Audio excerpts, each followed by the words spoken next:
1:17. Oh, yes.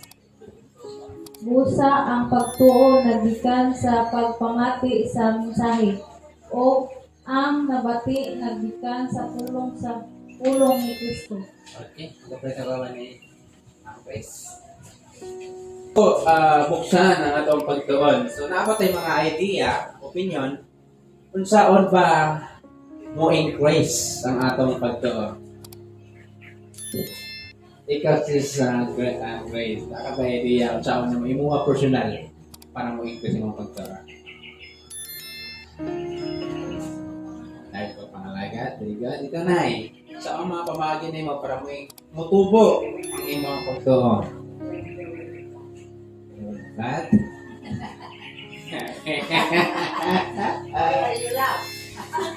So, importante kayo na mo increase, dili mo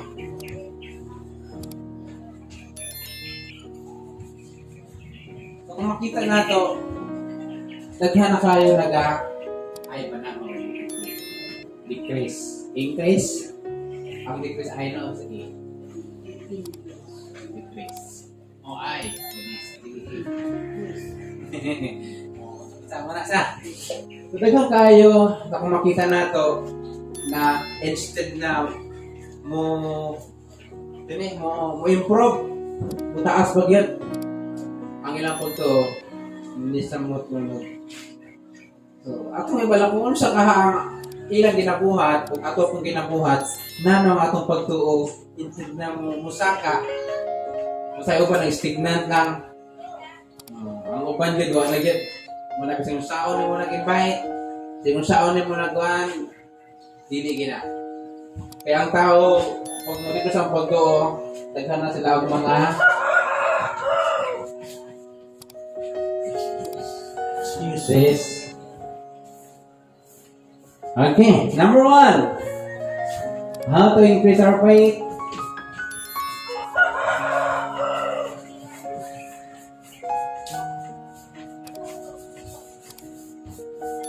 Atong tagahanap ang word. Kinsa ni word? Basta. Mamati na gani. Diba kung napakabatitag mga issue, mga dismiss, mutuo na dayon. How about the Word of God? Na pwede na ito ginatunaan every Sunday. The first way or step para mo increase imuha ako ang pagto, we need to have time and the Word of God. So, sa pagpamagin mo, napaka-devotional, napaka-ginabasa na book na yung mga Word of God na ginagamit, so, wala pa din. Muna sa ang isa ka first ingredients, pinaagi way to increase, no other than number 1 kita.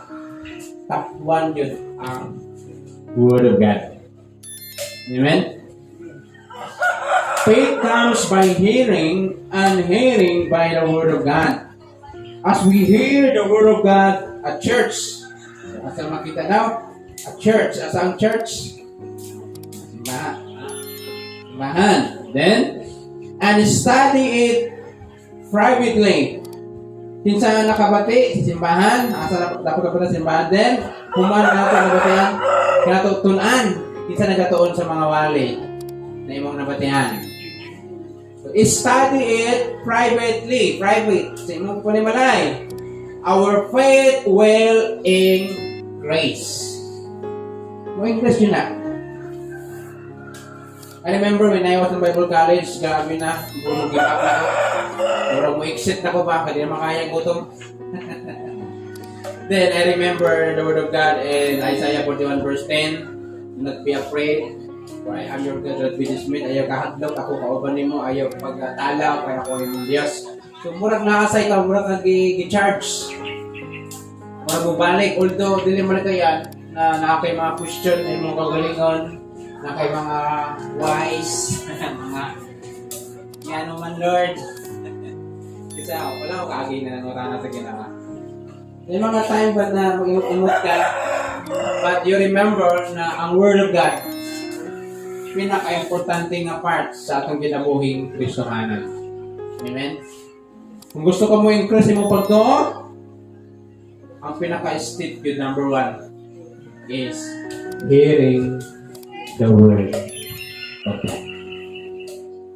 Then, gawas sa pagpamati nimo, you needed to study privately.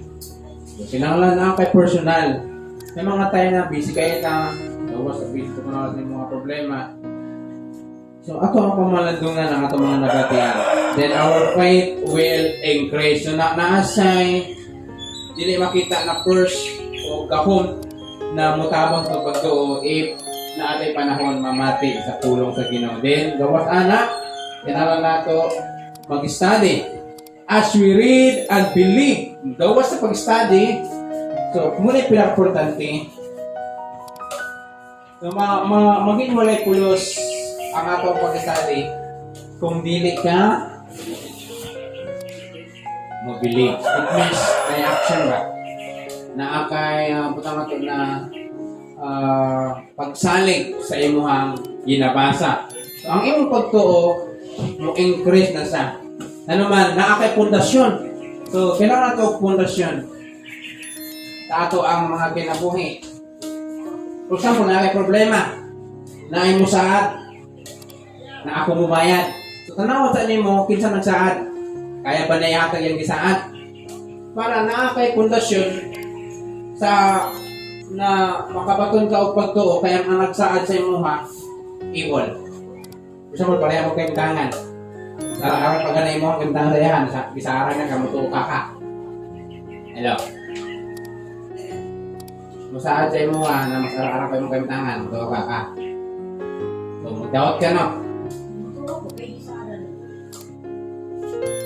Tuo ka.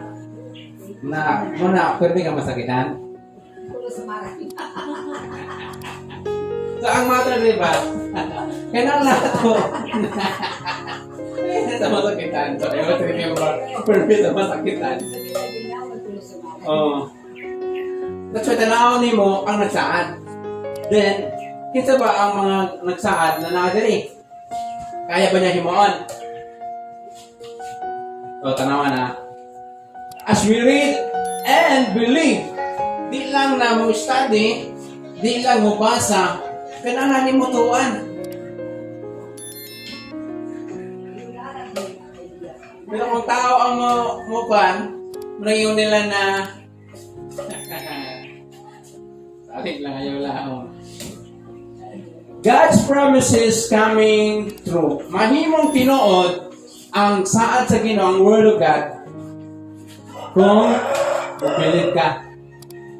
Then, ang resulta, mo increase. Tanang ginabuhat nato ina dapat na kay purpose na ay kay gihugutan ba nanong ginabuhat mo na. Pag pangalagad sa Ginoo, tandaan nato, wala ka nangalagad para madatot ka. Nangalagad ta expression nato ni sa atong pagpasalamat na di ta maimpierno. Di kinangalagad ka para madato ka masuko ka sa Ginoo. No, dili na ingalaga ang Ginoo sa Bible. Depende sa imong source of income. Depende sa imong pagpaningkamot. Amen? No. Sige. Dua naman eh. Kasaat ko. Muli ako ha. Isan sa akong kawat ko. So panagamo ka na ako, makahatap ko, aron dili siya mo mahimo. Kung dili siya makasag ko, kaya gitano. Saaran ako si Chris, bilang ito, sa daan ng 200. Isan wala ko kwanta, maningkamot ko, aron mahatagan ako. Ang kanugutan na gituman mo imong saadya is speak about sa imong integrity. So naaka integrity. Sa integrity. Honest ka sa imong mga words. Ino pakyat ka, hindi ko ka. So ang punto dire is the first point, how to increase our faith is hearing the word. So, ang pangutana, kinsa bang word? Dapat sa Diyos. Ito ganito, sa tsaaran rata, no? Kapag akong ginawang musahan.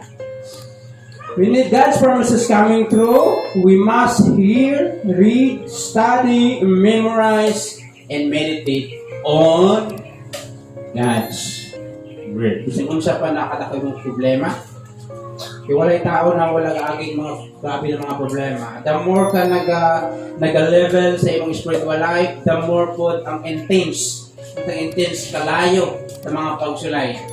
Di ka nag-problema nga gamay, kung gamay po lang imuhang level sa imong spiritual. Possible kayo na.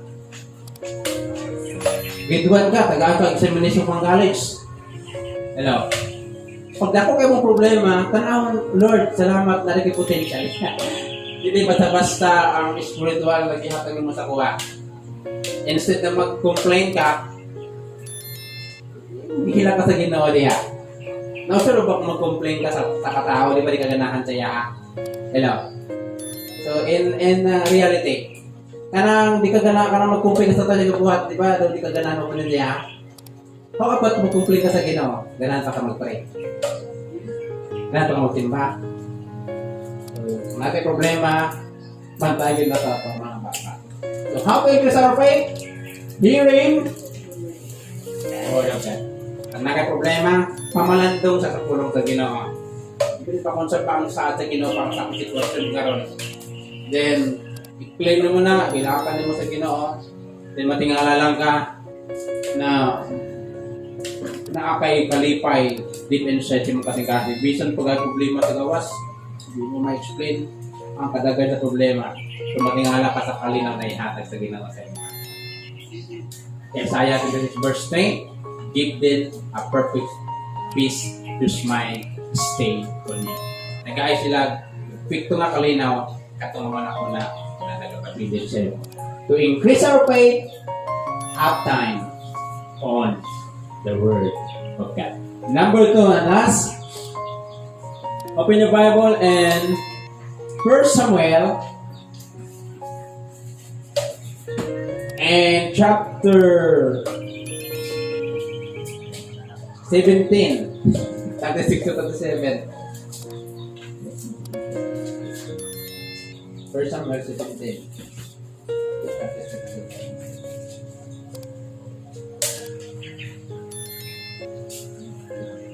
Okay. 17 yun. 36 to 37. Pag-ipag-ibasa.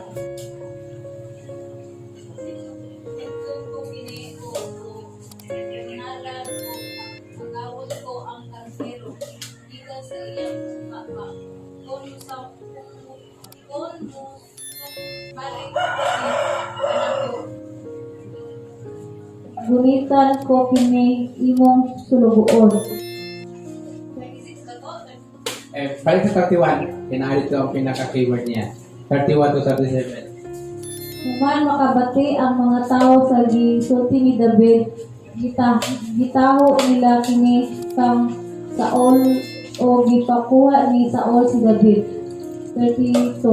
Si Saul giingnan ni David, dili ka angay mabalaka kay kining imong sulugoon maoy pakigsangka ni ining Filistinahon.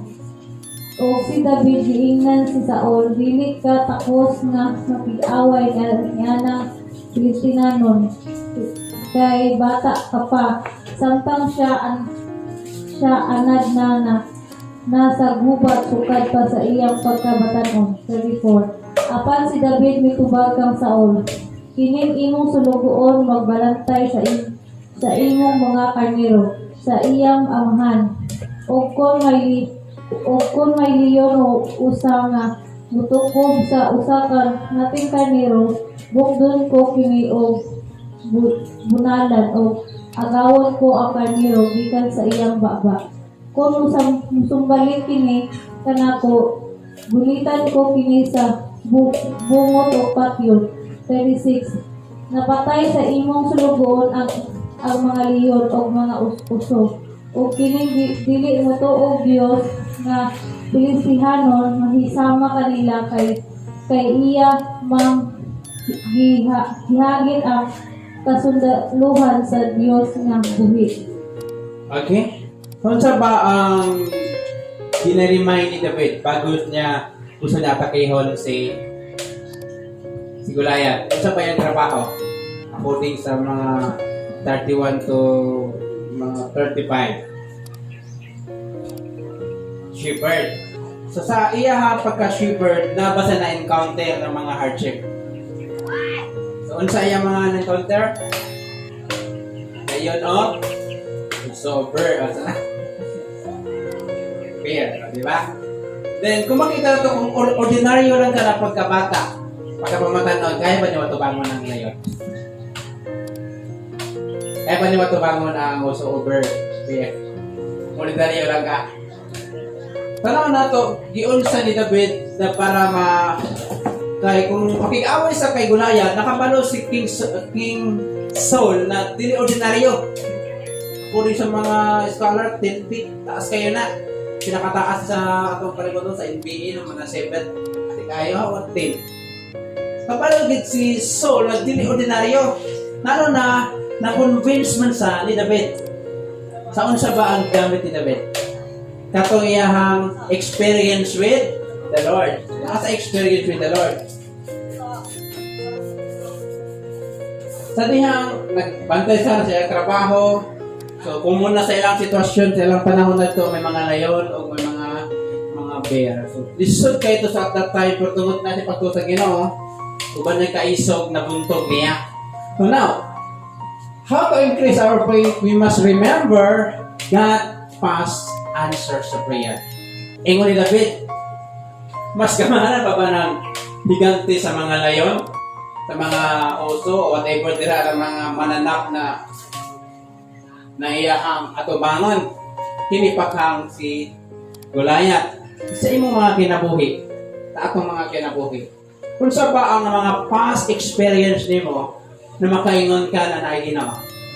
Mga kupakutan mo, daghang yung mga past experience, kanang impossible to survive ba, pero gibuhi ka sa Ginoo, makasurvive ka, kung sa ako lang experience, paralyzed, na-revive, kapit ko naligsan, ang naligsan na, ang jar, pero kung wala ang Ginoo, patay yung duga, pusog tayo ang pan, nakasok si the other time, operahan, infection. So that's past answers to prayer. How about sa mga kinabuhi? Pa kayo mga experience, ikaw na naka-experience. Kanang mga talagsaon ba? Isa na.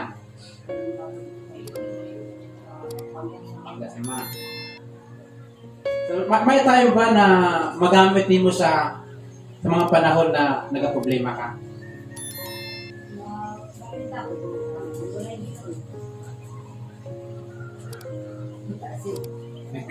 Ikaw, Sis Grace, na ba kayo mga experience